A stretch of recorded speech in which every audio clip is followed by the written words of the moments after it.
Hello YouTube. What you ladies and gents are about to witness is the video debut of yours truly on the internets. Now, what got me interested in finally doing this was making my audio debuts on the Fictocast for Fictosphere Entertainment last October. I realized that, hey, nobody was going to bite me, and it was kind of fun putting a voice to my thoughts on cyberspace. And then another associate of mine, Nick Jackson of Jacksonite Productions, pulled me onto his show for a handful of reviews, and we talked about the rest of the Terminator series, then the Phantasm series, and most recently, John Carpenter's The Thing and its prequel.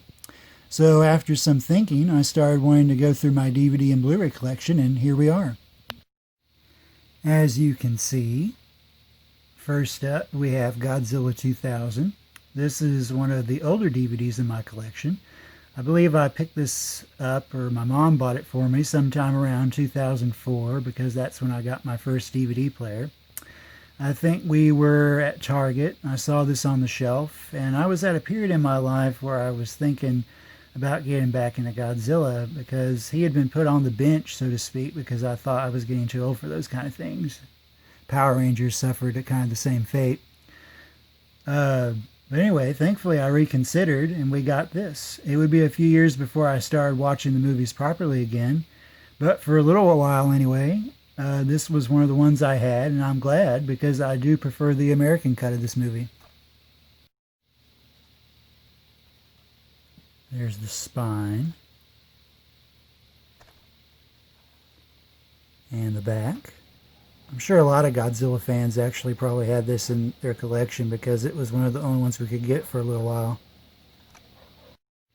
Next up, we have Godzilla 1984, or The Return of Godzilla, whichever title you prefer. I tend to prefer Godzilla 1984 because for a long time I used to pair this up with the 76 remake of King Kong as like its Godzilla equivalent. And this is a bootleg, because I picked this up in 2010, and back then, over 10 years ago now, yeah, this was not readily available in the US. So I had to, desperate times call for desperate measures, and I had to pick it up somewhere. Thankfully, the site that I picked it up from, I will not reveal who it was because I don't want Toho to come breathing down their necks.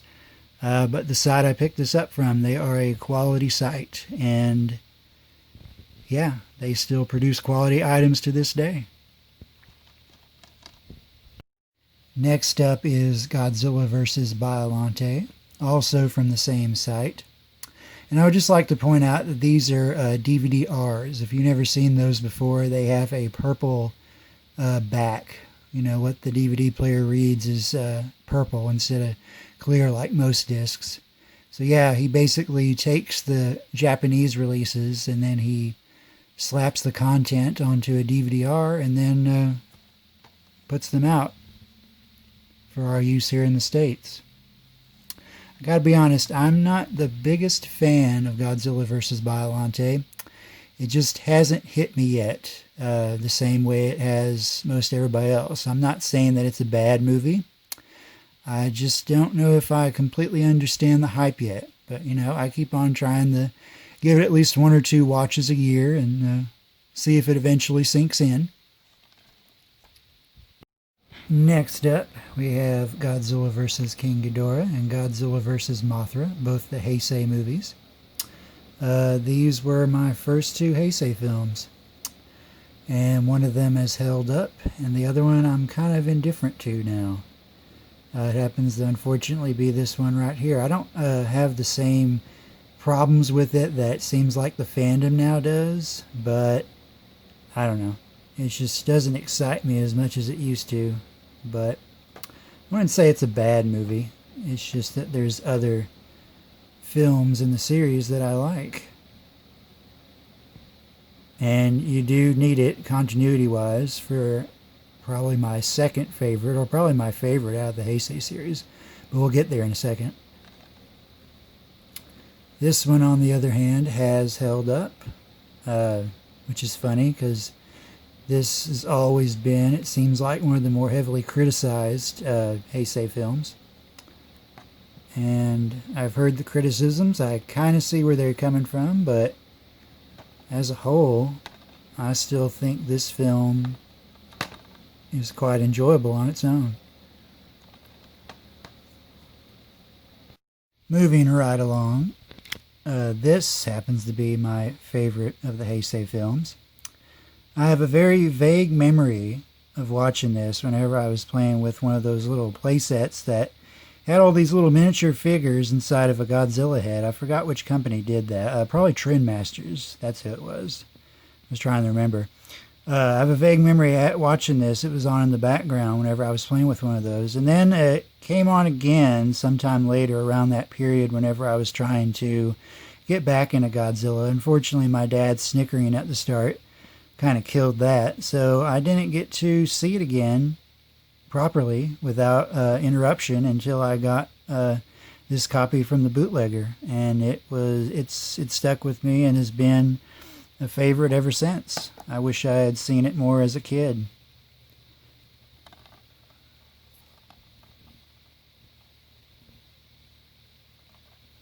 And next to it is the infamous Godzilla vs. SpaceGodzilla. I've never minded this one too much. I understand its faults, and it is to some extent kind of filler for the series, but I've always enjoyed it.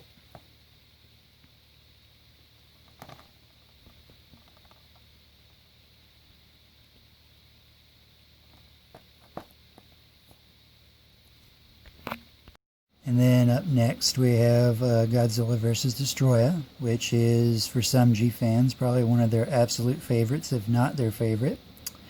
Myself, I guess unfortunately, I'm probably more of an indifferent guy when it comes to this one. But at the same time, I really don't understand the swath of criticisms that this has been getting in recent years. I mean, some of them I get, but really it almost feels like nitpicks in the grand scheme of things.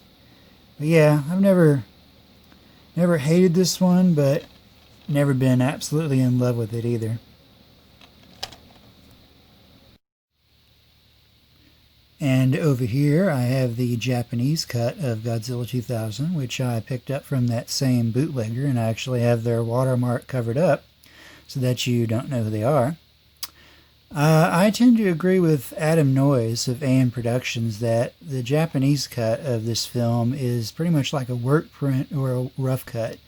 I really prefer the American version a lot better because even though you have to deal with the dub, obviously, because it's the American version, it just has better sound design and makes necessary edits, at least in my opinion.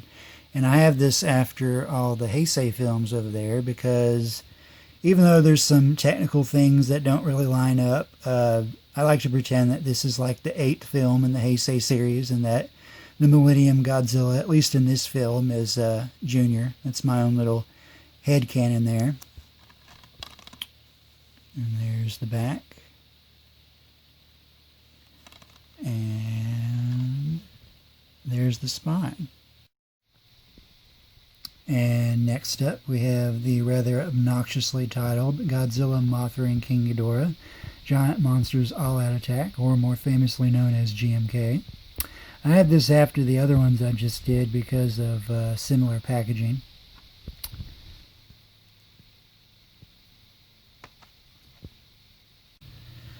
For a long time, I used to hold it against this movie that it didn't go with the original lineup that Kaneko wanted, which was supposed to be Anguirus and Varan in addition to Baragon. But over time, I've come to accept it as it being a fine film, which I mean it always was. And it's actually a perfect complement to director Kaneko's Gamera trilogy as well. And here are the discs on the inside.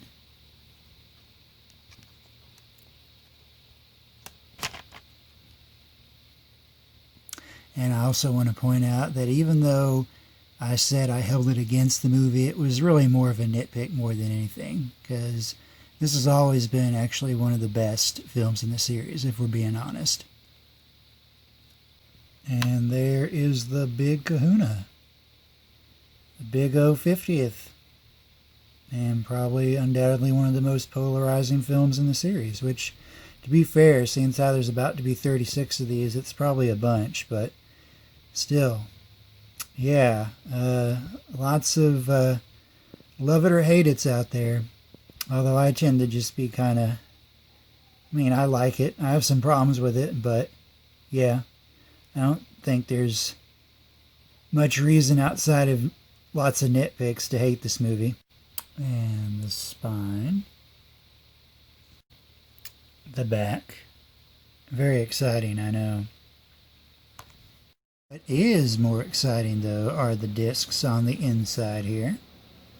There's old Mr. Gigan. I have to say, I think I prefer the Showa version.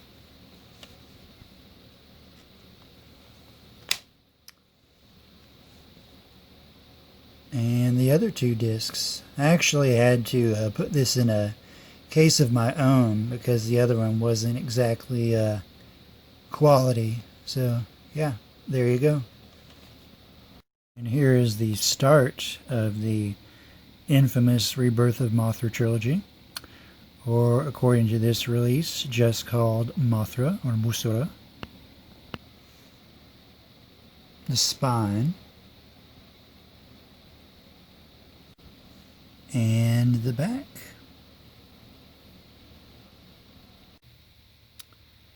And Rebirth of Mothra 2, or as it's known here, Mothra 2. Probably the most hated entry in the Rebirth of Mothra trilogy. But I give it a pass because of this beautiful devil up here in the corner, Mr. Dogora. The spine.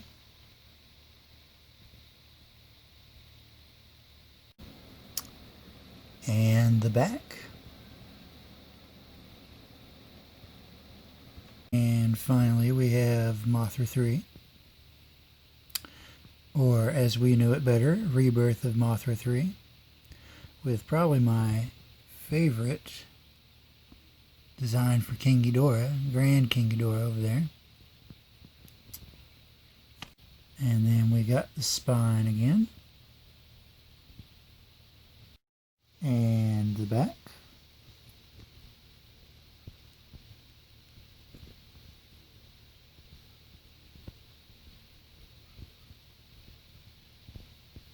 For final note on these three films, I think I prefer them to a lot of the Showa Gamera.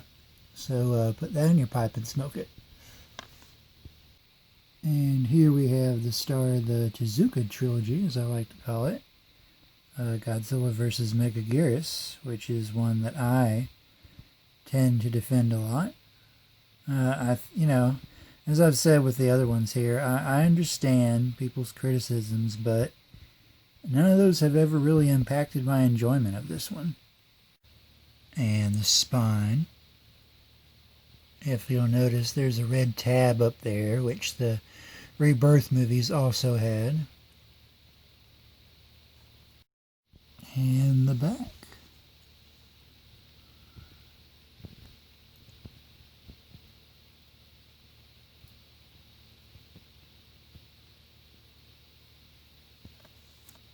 Here we have the other two Tezuka films against Mechagodzilla, first Kiryu movie, which is the half of these two that I actually like.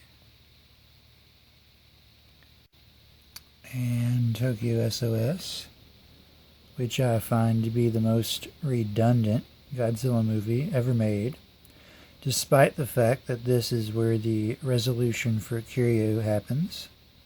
So you have to sit through both of them if you want the complete story.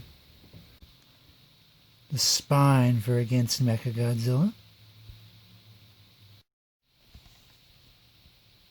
The spine for Tokyo SOS. The back of Against Mechagodzilla.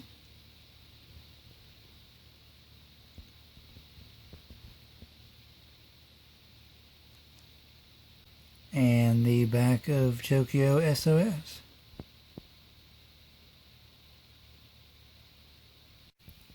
Next up we have some non-Godzilla. This is more famously known stateside perhaps as the Magic Serpent, which used to be paired with the American cut of Gamera vs. Gauss, Return of the Giant Monsters. But on this DVD, it's called Battle of the Dragons. And this is again from that bootleg site. And here's the spine. Sadly, there's another watermark, so I'm having to cover up the top of it.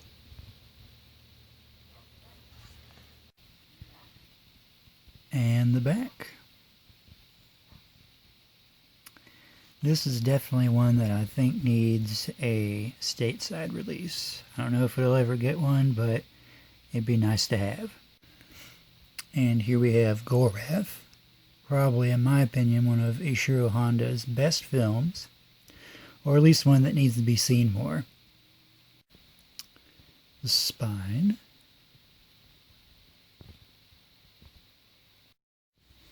And the back. Thankfully no watermarks. Lots of maguma on the advertising for this. I would definitely like to see this get a release stateside so that more people could see it. And the ADV Daimajin Trilogy, long out of print. I picked these up all together for $50 back in the day.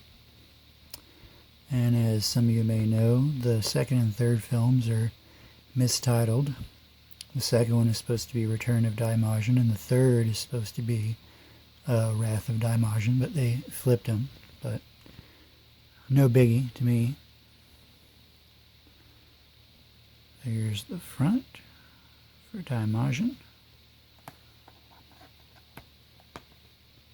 The spine.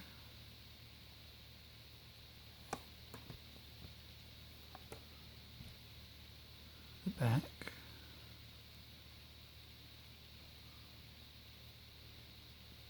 Spine again.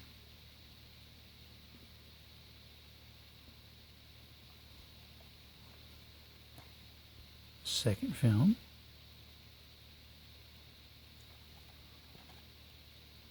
Spine.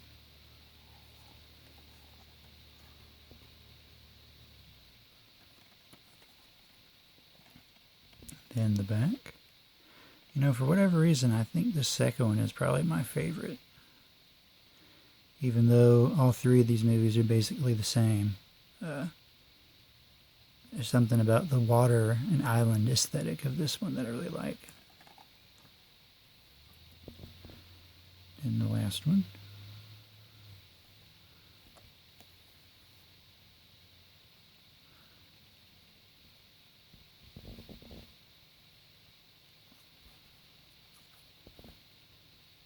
Which is actually probably one of the better Dai films with kid actors.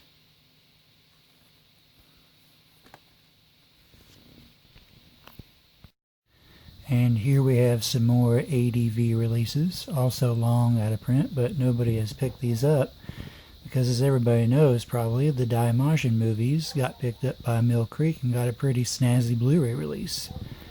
These, on the other hand, the Yokai Monsters trilogy, which is also made by Dai, have been long out of print since these initially came out, which was sometime in the early, probably late 2000s, if I'm not mistaken. And unfortunately, they are falling into obscurity a little bit.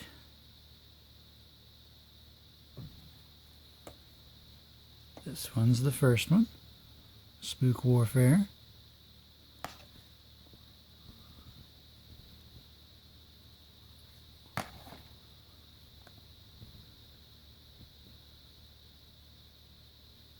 It's actually been a while since I've seen these, but I remember liking them, especially the first two.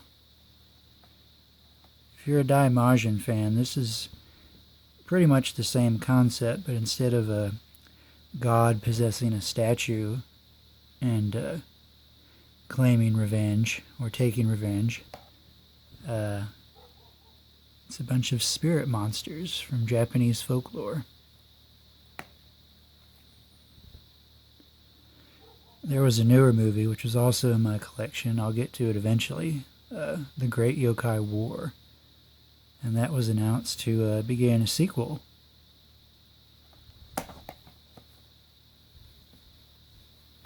And this is the one that I need to watch again, because I think I only saw this once.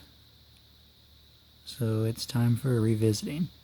And these are actually pretty good viewing for Halloween time, as they are a little bit spooky.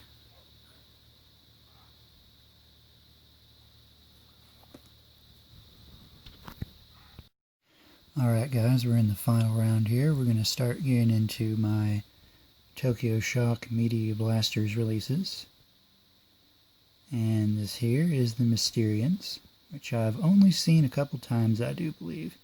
I didn't really care for this one. I think I got this back in 2011, which was kind of the end of my big old kaiju collecting spree, and tokusatsu as well.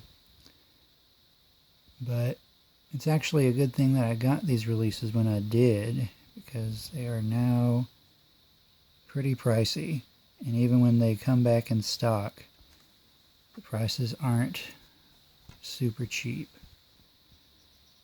So I'm glad I picked these up whenever I did, even if I don't care for some of the films themselves. Here we have Atragon, another one of the Tokyo Shock Media Blasters. This I would consider, it actually sits next to my Gorath copy. I actually think those are a good double bill, but I also think that this is another one of Honda's finest films. Although, again, it seems to not do it for everybody. But then it seems like they seldom do. It's just movies in general, it seems like.